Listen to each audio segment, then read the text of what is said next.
Bismillahirrahmanirrahim. I am Dr. Uzma Shehzad, and today we will be discussing pre-malignant and malignant conditions that are affecting the endometrium. First of all, we will be discussing endometrial hyperplasia.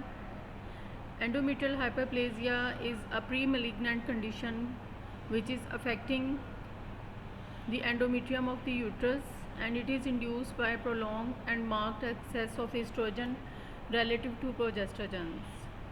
It ranges from simple hyperplasia to complex hyperplasia, and these both can be classified as with or without atypia, and it depends upon the level or duration of estrogen excess, and it can progress from simple to complex hyperplasia in cases with prolonged exposure to estrogens. Endometrial hyperplasia may progress to endometrial carcinoma, which is based on again the level and duration of estrogen excess.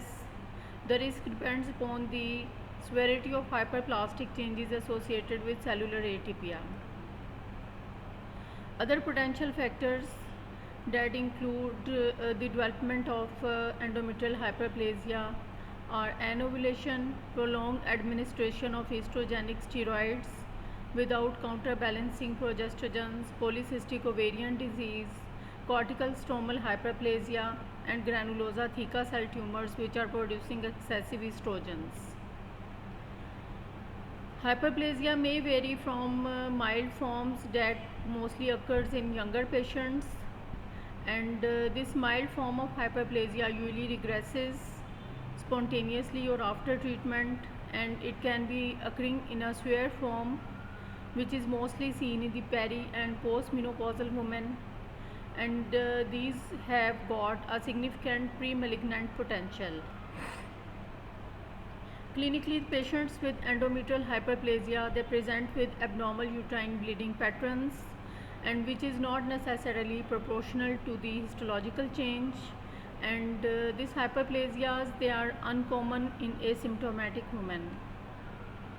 Risk factors for development of endometrial hyperplasia include obesity, fast food, nulliparity, diabetes mellitus, hypertension, and hyperestrenism.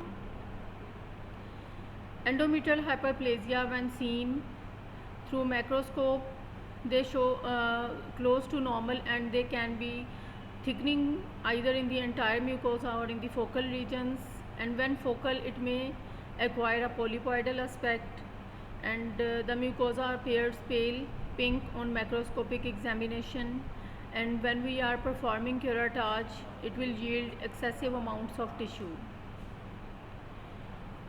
Pre-malignant potential, which is seen in cases of endometrial hyperplasia, it depends upon the type of the hyperplasia.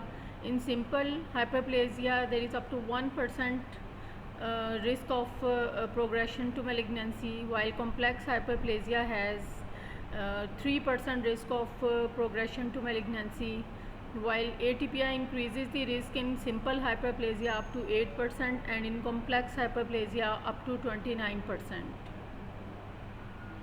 Treatment of endometrial hyperplasia depends upon its type. In simple hyperplasia, which usually occurs in young patients, this usually regresses spontaneously, but in some cases where there are abnormal bleeding patterns, they can be treated by progestogens, and they will be helpful in causing endometrial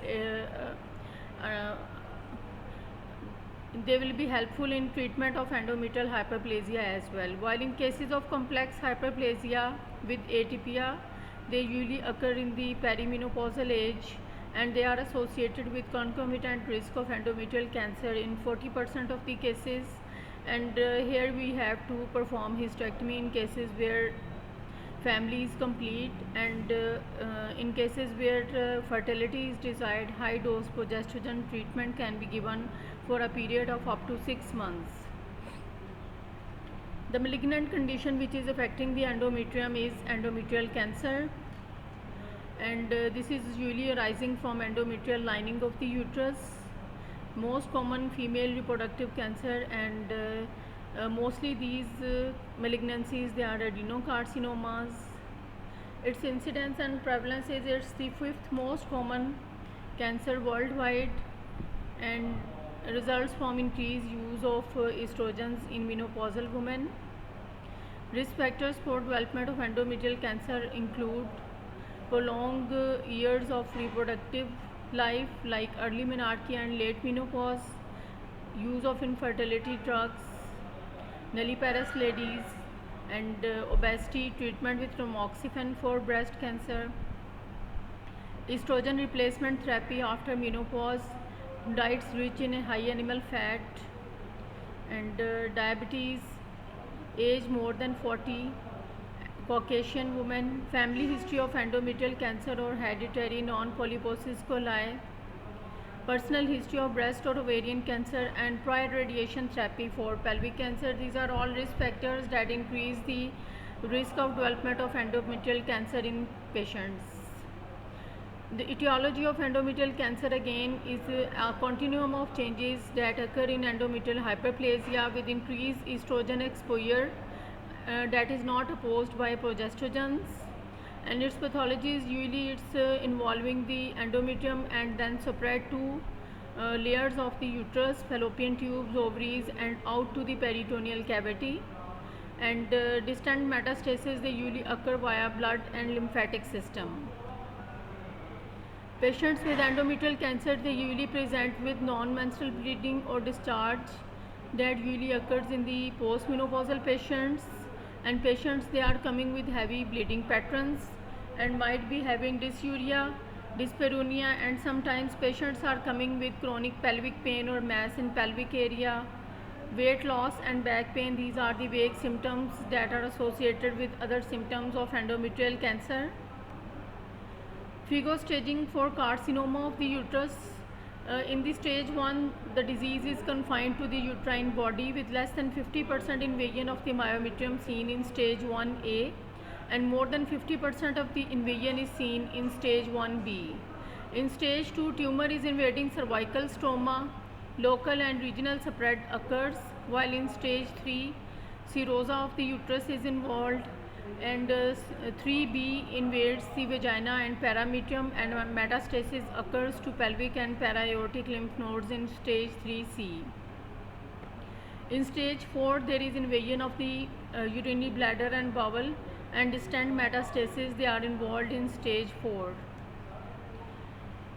Diagnosis of endometrial cancer starts from history examination that includes pelvic examination, and we can carry out pap smear to detect any cervical cancer or spread to cervix, and endometrial biopsy is required to make a diagnosis, and that is usually performed by dilatation and curettage. Transvaginal ultrasonography is sometimes performed that shows endometrial thickening in the form of polyp.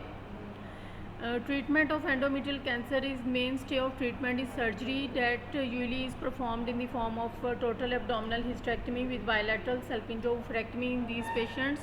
These patients they are usually in their early or late 40s and they have completed their families, so hysterectomy is the answer in these patients. It should be associated with pelvic lymph node dissection or lymph node sampling is sometimes required. And after main surgery or debulking surgery, we have to go for radiation therapy, chemotherapy, and hormone therapy depending upon the stage of the disease. And hormone therapy is given in the form of progestogens and tamoxifen. There are certain factors that reduce the risk of development of endometrial cancer. They include oral contraceptives.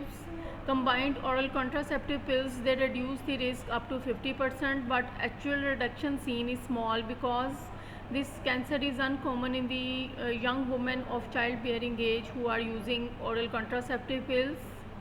Tobacco smoking reduces the risk of development of endometrial cancer because the smokers have lower levels of estrogen and lower rate of obesity. Early detection is the best prevention strategy in case of endometrial cancer. If we are detecting precancerous hyperplasia in cases of abnormal uterine bleeding, then we have to treat them with progestogens and we have to perform curative dilatation and curettage, and in cases where family is complete, we have to perform hysterectomy in cases of hyperplasia. Because if untreated 10 to 30% they have risk to develop into cancer. 5-year survival rate depends upon the stage of the disease. In stage 1, 5-year survival rate is from 70 to 90%. In stage 2, it ranges from 56 to 60%. Stage 3 gives a 5-year survival rate of 32 to 40%, while stage 4 is from 5 to 11%. There are certain modifiable risk factors that include dietary factors, isoflavones and phytoestrogens that have similar properties to estrogen receptor modulators, and they are present in soybeans and chickpeas. And increasing the dietary fiber and reducing the estrogen, phytoestrogens or dietary estrogens, it will reduce the risk of development of endometrial cancer. And increasing dietary fiber includes grains, vegetables, fruits and seaweeds. This completes our discussion about the pre-malignant and malignant condition of the endometrium, and in our next lecture we will be discussing carcinoma of the cervix. Thank you very much. Stay tuned.